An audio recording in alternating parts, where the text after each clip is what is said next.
မင်္ဂလာပါကျောင်းသားကျောင်းသူတို့ရေစာထိုင်ကြည့်တိုင်းစိတ်မပါပဲဘယ်ကဖြစ်နေမှမသိတာမျိုးကြုံမှုကြမှာပေါ့နော်စာတပုတ်ကိုဖတ်နေပေမဲ့လည်းခေါင်းထဲမှာမဝင်ဘူးဖြစ်နေလိမ့်မယ်ဒါဟာမင်းရဲ့ဇွဲမှာပြဿနာမရှိပါဘူးမင်းရဲ့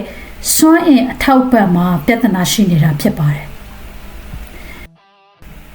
ကျမတို့ရဲ့အုံနောက်ကိုအစစ်မြင့်ကားတစ်စီးလိုမြင်ကြည့်ရအောင်အဲ့ဒီအစစ်မြင့်ကားတွေကိုအရေးသွေးညံ့တဲ့စီကိုထည့်လို့ရှိရင်ကားကချက်ချင်းမသွားနိုင်တယ်လို့ပါပဲအုံနောက်အတွက်အစစ်မြင့်ဒီလောင်စာစီကတော့ကျန်းမာရေးနဲ့ညီညွတ်တဲ့အစားအသောက်တွေပဲဖြစ်ပါတယ်ဆိုတော့ကြားများတဲ့အချိုရည်လိုမျိုးဝါငံလုံးနဲ့မုတ်တွေလိုတရေစာတွေလိုမျိုးစားမယ်စားဒီအာဟာရနဲ့ပြည့်ဝတဲ့ကျန်းမာရေးနဲ့ညီညွတ်တဲ့အစာတွေကိုစားပေးသင့်ပါတယ်ဥပမာဒီအယောင်စုံတဲ့အသီးတွေအသီးအရွက်တွေလိုမျိုးကိုစားပါနောက်ပြီးဆန်လုံးညိုဆိုဒီ brown rice တွေလိုမျိုးနောက်ပြီးတော့ဒီပေါင်မုတ်အညိုဆိုလို့ရှိရင် multi grain တို့လိုမျိုးအဲ့လိုမျိုးပေါင်မုတ်တွေလိုကိုအာဟာရပြည့်ဝတဲ့အစားအသောက်မျိုးကိုရွေးချယ်စားပါနောက်ပြီးကိုယ့်ရဲ့ protein တွေရဖို့ဆိုလို့ရှိရင်ငါးတွေကြက်ဥတွေပဲအမျိုးမျိုးလိုမျိုး protein တွေပါတဲ့အစားအသောက်တွေကိုထည့်သွင်းစားတော့ပါအဲ့ဒီအစားအသောက်တွေကကိုယ့်ရဲ့ခန္ဓာကိုယ်ကိုအင်အားတဖြည်းဖြည်းချင်းထုတ်လုပ်ပေးတာကြောင့်ဒီအုံနောက်ကိုနိုးကြစေပြီးတော့မှအာယုံစူးစိုက်မှုကို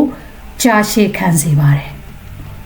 ဒီစာချက်တဲ့အခါမှာအာယုံစူးစိုက်မှုဟာအရန်ကိုအရေးကြီးပါတယ်အဲ့အတွက်ကြောင့်မလို့ကိုကဒီလိုမျိုးစာတွေကိုနှစ်ရှည်လာများလုပ်တဲ့အခါမှာကိုယ့်ရဲ့ခန္ဓာကိုယ်စိတ်ကောကျန်းမာနေမှသာ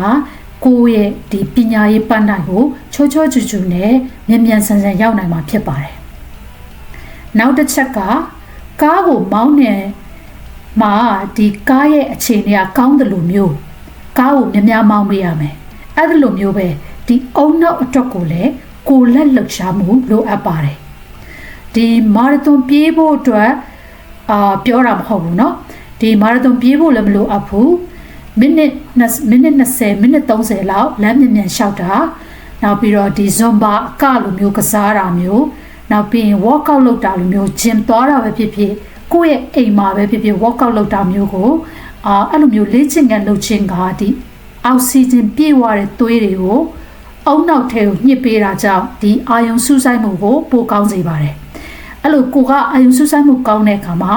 ကိုချက်မှတ်ထားတဲ့စာတွေကိုပို့ပြီးတော့မှမှတ်မိလွယ်တယ်နောက်ပြီးရင်ဒီကိုယ့်ရဲ့အတွေးအသစ်မြင်သစ်တွေကိုရရှိစေတယ်အဲ့ဒါကြောင့်ဒီနောက်တစ်ခါစာချက်ရင်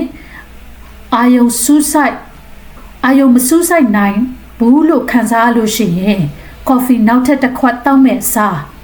နောက်ပြီး chocolate တစ်ခုစားမဲ့စားဒီအချိုပါတဲ့အစားတွေစားမဲ့စားကိုဒီအချက်နှစ်ချက်ကိုသတိရလိုက်ပါအဲ့ဒါကြောင့်မလို့လူတိုင်းစိတ်ချမ်းသာကိုယ်ချမ်းသာနဲ့ကိုယ့်ရဲ့ပညာရေးပန်းနိုင်ကိုဆုံးခန်းတိုင်အောင်မြန်ဆန်စွာနဲ့ရောက်ရှိပါစေလို့ဆုတောင်းလိုက်ပါတယ်ကျေးဇူးတင်ပါတယ်